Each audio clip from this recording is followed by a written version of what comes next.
If you asked most people 10 years ago which countries were the Philippines' strongest defense partners, the usual answers would be the United States and maybe Japan. Australia rarely entered the conversation. But in 2025, things have changed. The Philippines and Australia are closer than ever, running joint military drills, expanding their defense agreements, and even opening doors for shared facilities. The big question is, why now? What makes Australia suddenly so invested in strengthening its military partnership with the Philippines? The answer lies in geography, shared values, and the shifting tides of power in the Indo-Pacific. The Philippines and Australia have had diplomatic ties since the 1940s, but their security partnership really took shape only in recent decades. In 2007, both countries signed the Status of Visiting Forces Agreement, which, allowed their troops to train together on Philippine soil. For years, this partnership was, pretty quiet, important but not headline-making. Australia helped train Philippine forces against terrorism, especially in Mindanao, and provided humanitarian aid during natural disasters.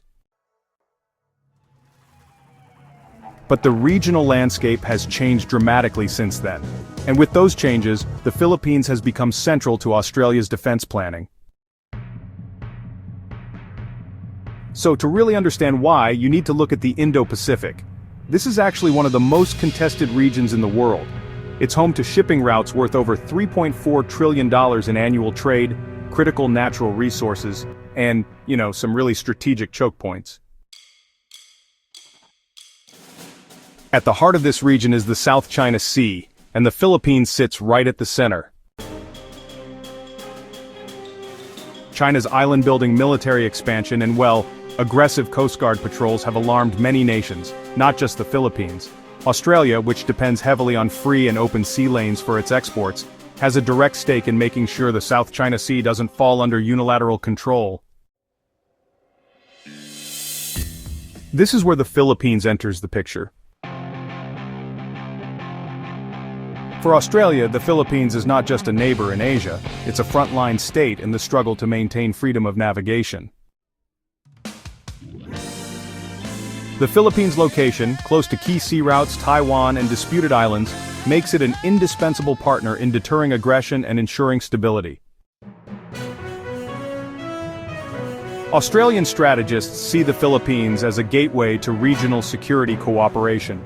By strengthening ties with Manila, Canberra builds not just a bilateral relationship, but also a bridge into broader United States-led and ASEAN security networks.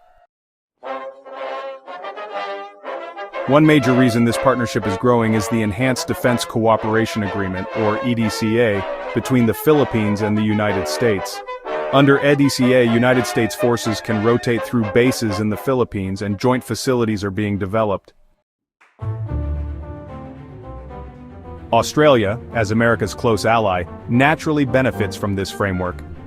In recent years, Australian forces have joined Balikatan Exercises, large-scale war games involving thousands of troops, aircraft, and ships from both the Philippines and the United States. In 2023 and 2024, Australia went a step further, sending its own warships and fighter jets to participate, signaling a commitment that goes beyond symbolic support.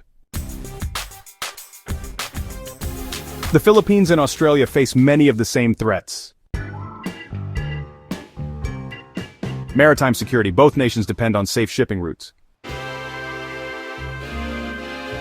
So, gray zone tactics, while China's use of Coast Guard and militia vessels really affects both countries. When it comes to terrorism, Australia has supported Philippine counterterrorism efforts ever since the 2017 Marawi siege.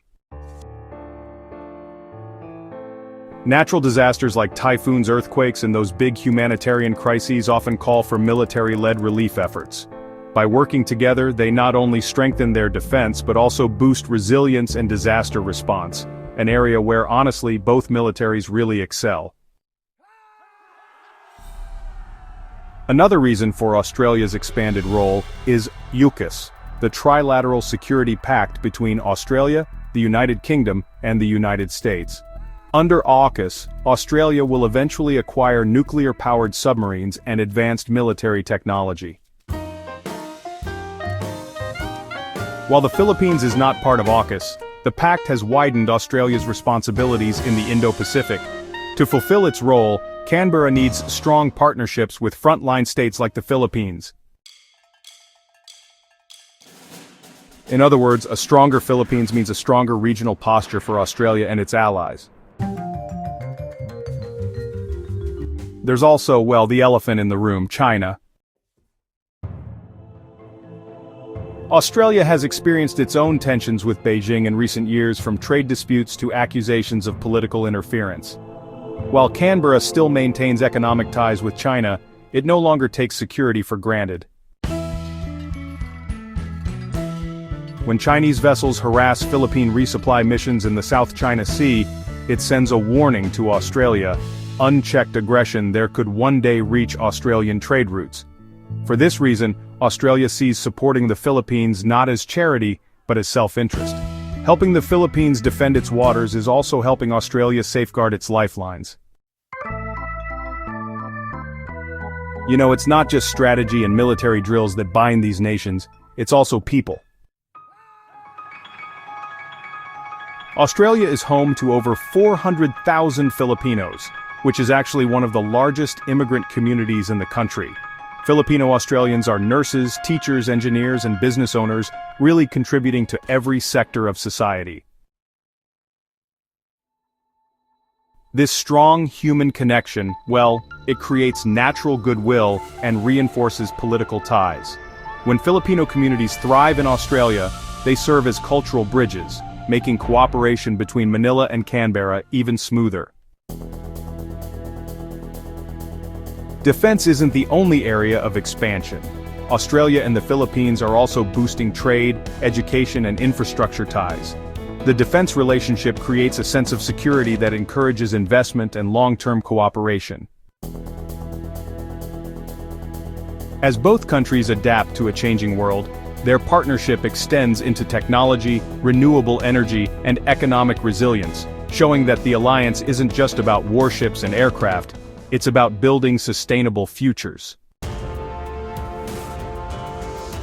So why is Australia expanding its defense ties with the Philippines? Because the stakes are higher than ever. In the 21st century Indo-Pacific, security is not about acting alone, it's about networks of allies, each reinforcing the other. For Australia, the Philippines is not a minor player. It is a critical partner, one that sits at the center of regional dynamics.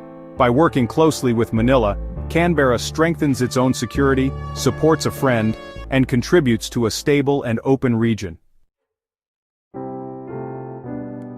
The Philippines and Australia may not have always been seen as natural defense partners, but today, their relationship is stronger than ever, built on trust, shared values, and common challenges. As the South China Sea grows more contested and the Indo-Pacific takes center stage in global affairs, this partnership will only deepen.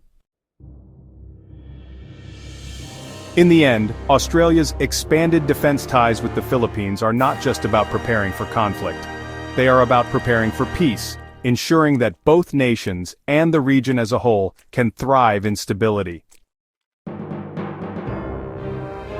And that is why Australia has chosen to stand shoulder to shoulder with the Philippines in 2025 and beyond.